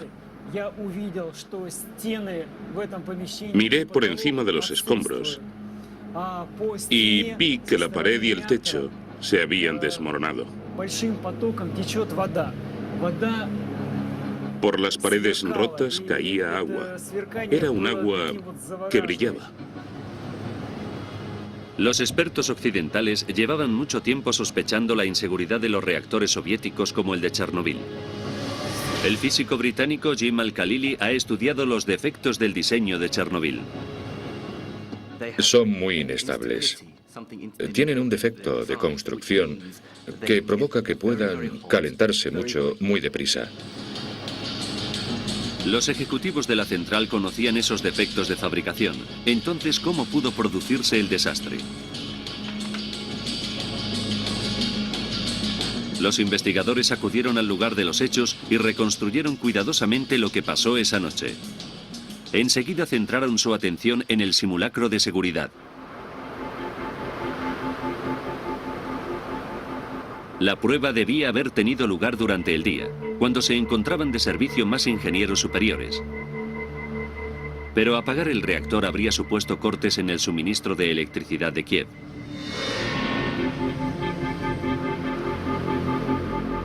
Por lo tanto, el simulacro se retrasó hasta esa noche, cuando la demanda de electricidad era mínima.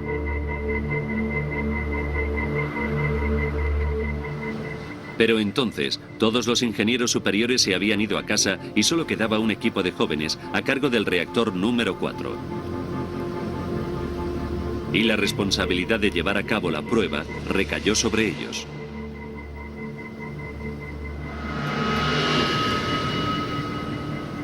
Eso abre una cuestión fundamental para los investigadores.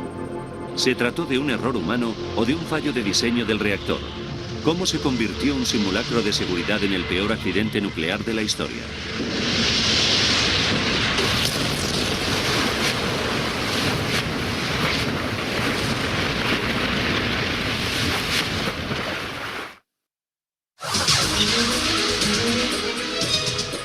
La exposición directa a la radiación mata a 31 bomberos tras la explosión de Chernobyl. Ahora, un equipo de científicos soviéticos tiene que investigar dentro de la aún mortífera central. Los investigadores saben que se estaba realizando un simulacro de seguridad cuando se produjo la explosión. ¿El accidente fue culpa de los operarios o de un defecto del reactor? Así es como debería haber funcionado el reactor. Las largas barras de uranio se emplean para generar calor en el núcleo del reactor. Se insertan varillas de control para supervisar la cantidad de energía que produce el uranio. Cuando el agua situada sobre el núcleo del reactor se convierte en vapor. Al igual que en cualquier central de energía convencional, el vapor impulsa las turbinas que generan la electricidad.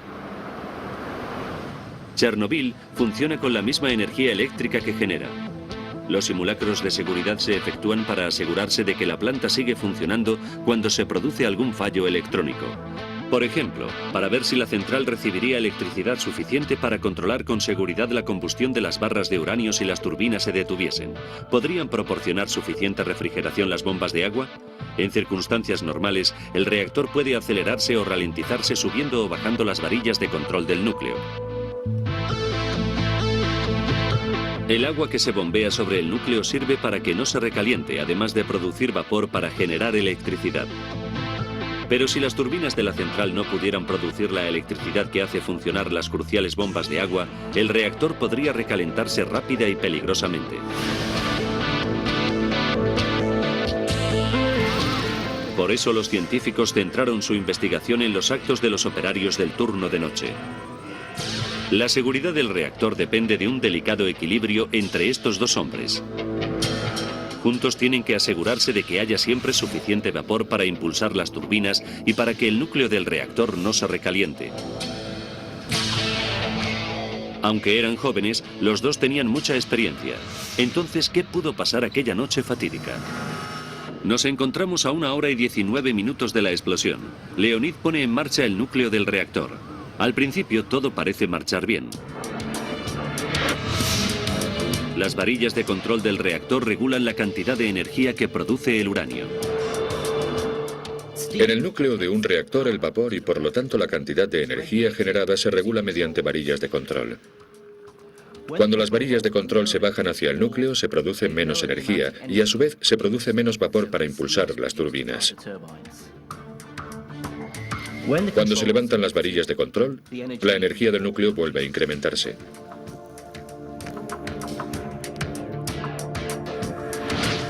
El reactor número 4 tenía 211 varillas de control que deberían haber evitado la explosión.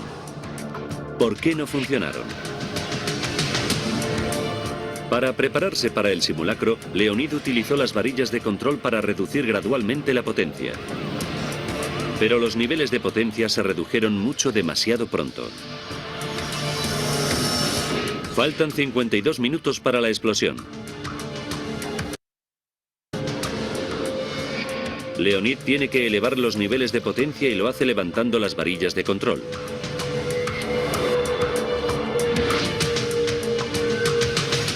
Funciona. Lenta pero segura, la potencia alcanza el nivel requerido.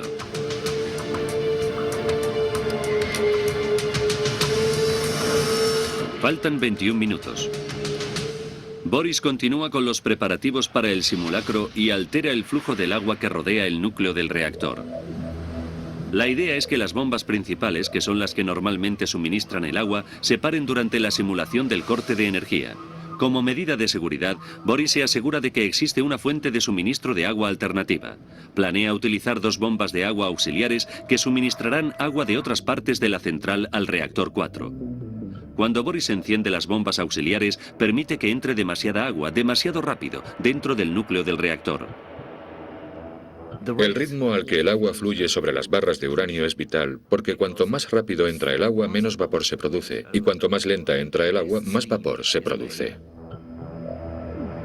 Tras 15 minutos bombeando agua de más dentro del sistema, no se produce vapor suficiente para mantener la turbina en marcha.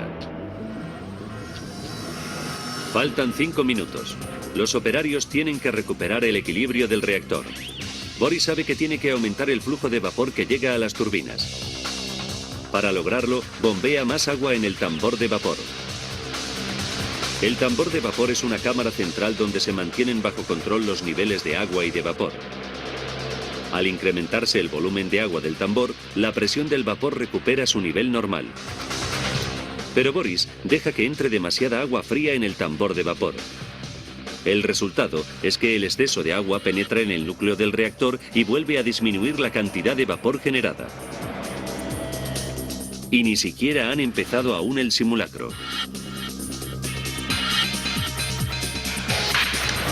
Los investigadores saben que los operarios de la sala de control se han metido en un lío muy serio.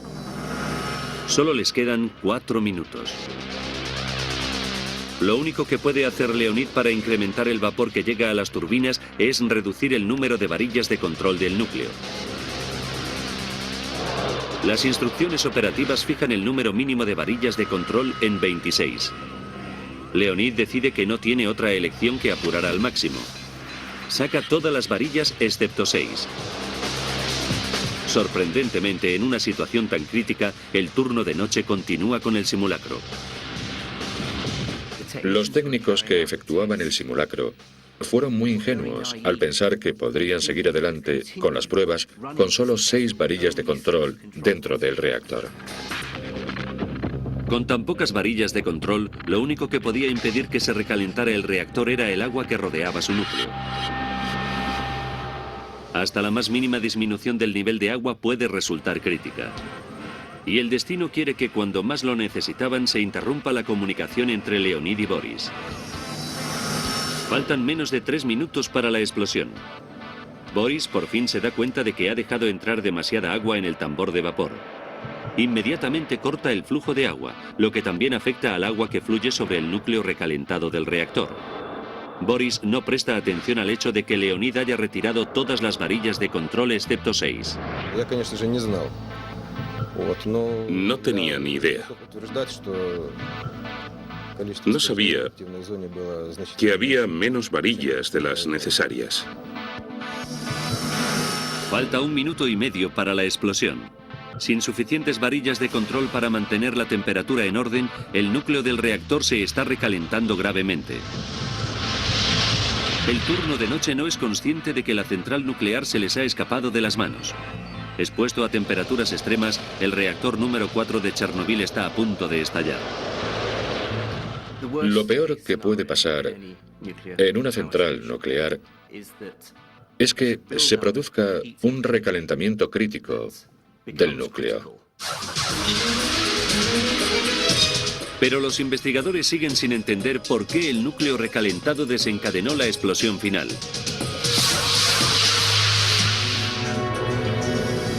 Faltan 56 segundos para el desastre. El operario de la turbina recibe la orden de continuar con el simulacro de seguridad. Apaga todas las turbinas. De repente, los marcadores muestran que los niveles de energía del reactor son peligrosamente altos. Ahora, ya no queda tiempo.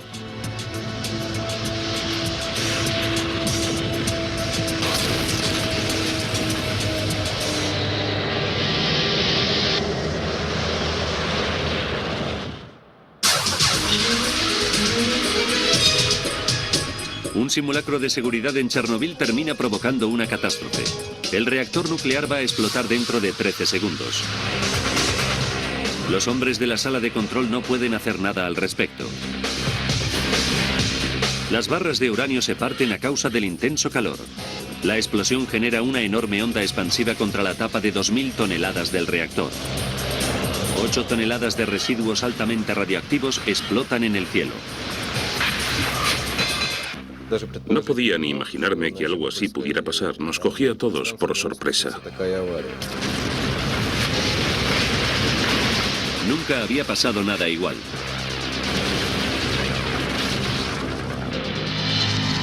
Los fragmentos radioactivos salen despedidos directamente a la atmósfera.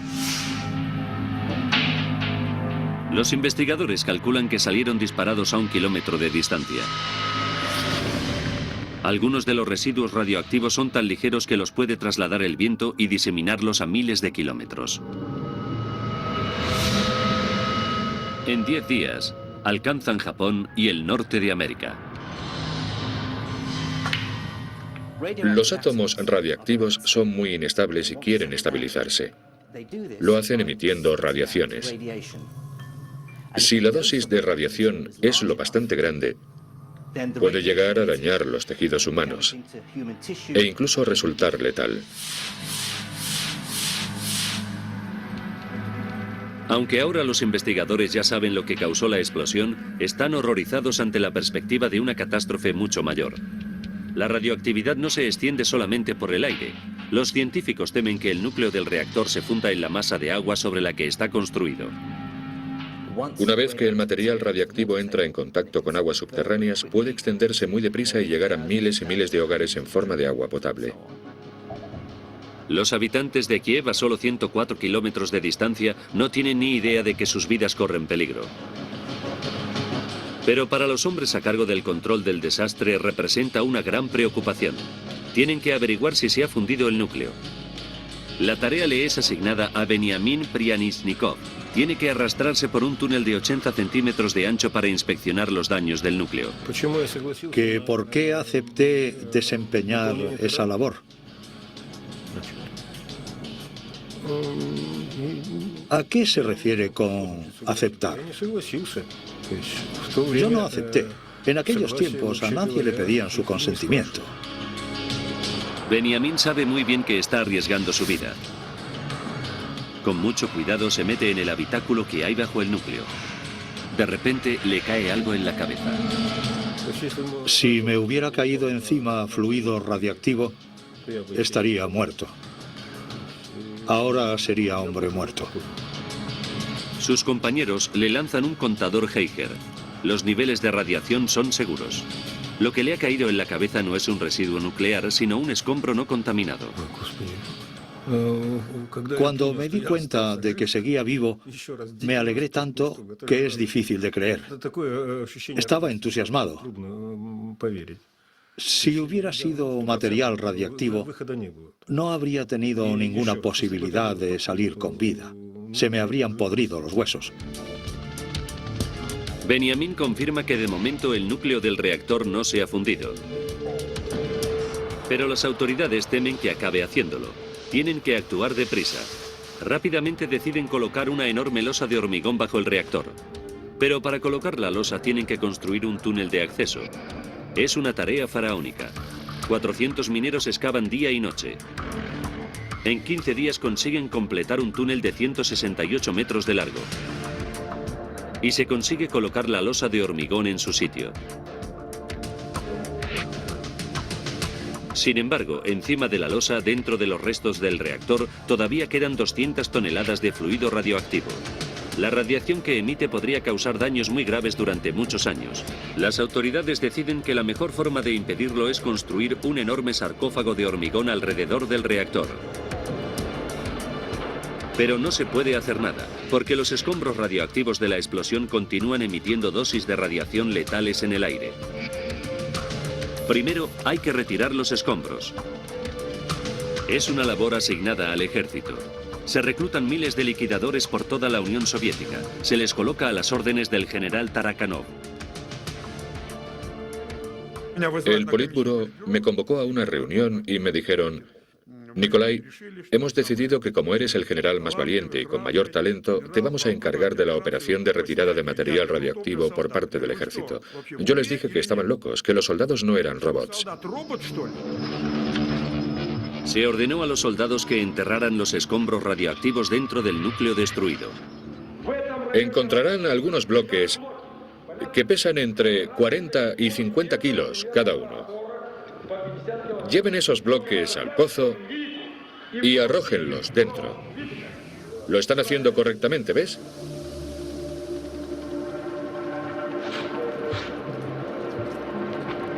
Los soldados cumplieron con su deber vestidos con una ropa especial de plomo que pesaba 30 kilos. Cada hombre solo podía trabajar 3 minutos, tiempo suficiente para recibir la dosis de radiación de toda una vida. En los años posteriores, muchos de ellos morirían por su culpa. Yo mismo recibí radiaciones y tuve que enviar a mis soldados a que las recibieran. Fue increíble. La construcción de la estructura se realiza al mismo tiempo que la operación de limpieza. Se termina en un tiempo récord de 206 días. Pero dentro de la estructura permanecen 200 toneladas de uranio letal y 1 tonelada de plutonio, que es aún más mortífero. Y nadie sabe de verdad si la estructura será capaz de impedir que las radiaciones escapen del núcleo.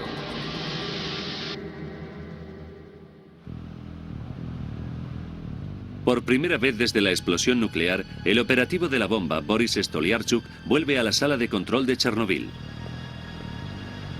Estoy mirándolo todo y pensando, yo solía encargarme de todo esto. La investigación del desastre logra por fin resolver la pregunta. ¿Fue un fallo de diseño del reactor o un error del operario?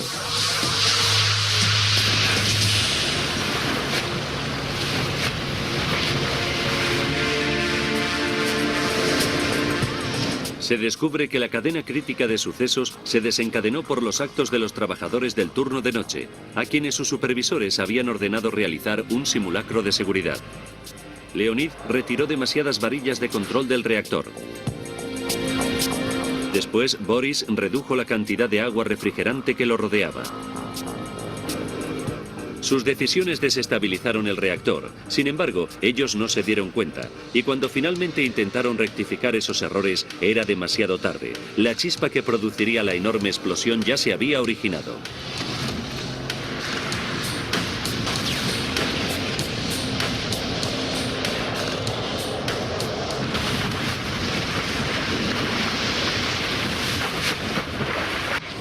Pero los investigadores determinaron que no se podía culpar a los operarios del turno de noche.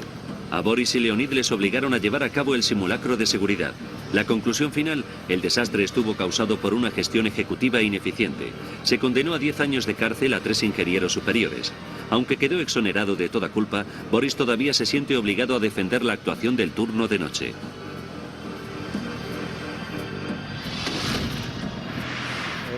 Desgraciadamente, todavía hay gente que opina que la culpa fue de los operarios del turno de noche. Yo no me siento culpable personalmente y creo que los operarios no tuvimos la culpa. Hoy la atmósfera de la pequeña localidad de Pripyat, que una vez fue el hogar de miles de trabajadores de Chernobyl, sigue siendo tan tóxica que está sellada al público. El acceso está restringido en una zona de 30 kilómetros a la redonda de la central nuclear. Los antiguos residentes ya han perdido toda esperanza de retornar algún día a sus casas. Oksana Savchenko tenía 13 años cuando sucedió el accidente. Se le ha permitido regresar para una breve visita. Siento una gran pena y un gran dolor.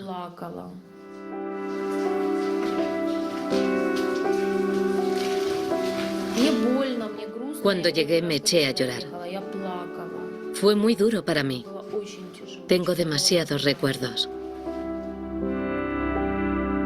Su padre, que estaba en la central la noche de la explosión y quedó expuesto a cantidades letales de radiación, murió en un hospital de Moscú unos meses después. Sorprendentemente, la central nuclear de Chernobyl permaneció en funcionamiento casi 15 años más. Los trabajadores entraban a diario en el área restringida a pesar de que era demasiado peligroso vivir allí. Finalmente, en diciembre de 2000, la central cerró sus puertas para siempre. El gobierno ucraniano estima que han muerto al menos 8.000 personas como resultado de la catástrofe. Pero las Naciones Unidas creen que todavía es demasiado pronto para estimar el verdadero alcance de la tragedia. Una cosa, sin embargo, está clara. En las zonas más afectadas, la tasa de cáncer de tiroides en niños y adolescentes se ha visto multiplicada por 100.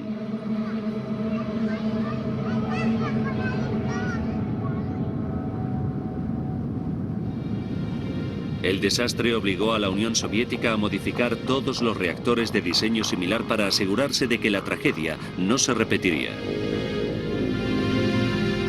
En la actualidad permanecen en el interior del reactor destruido 200 toneladas de uranio letal y casi una de plutonio.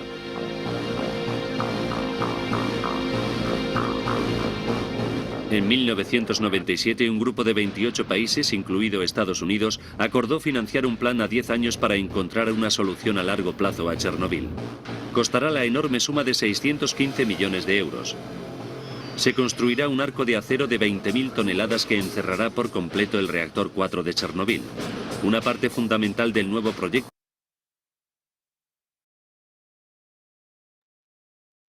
Listo, señores estudiantes. A ver, les paso el video. Mañana ya les habilito, por favor, para que suban las dos tareas. ¿Ya? La segunda tarea, ¿qué es lo que va a hacer? Identificar las acciones y condiciones inseguras como tal. ¿Ya? El día de mañana arrancamos con ejercicios de iluminación. Vamos a ver el método de cuadrícula y finalizaríamos con vibración, ¿ya? Y de ahí ya arrancamos con riesgos químicos, ¿ya? ¿Qué es lo que voy a hacer? Les voy a pasar esta diapositiva, ¿ya? Ingeniero, hay que sacar las acciones y condiciones inseguras del video. Sí.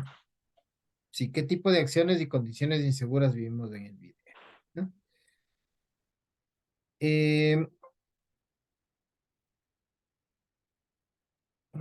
Si tengo, les voy a pasar en la presentación.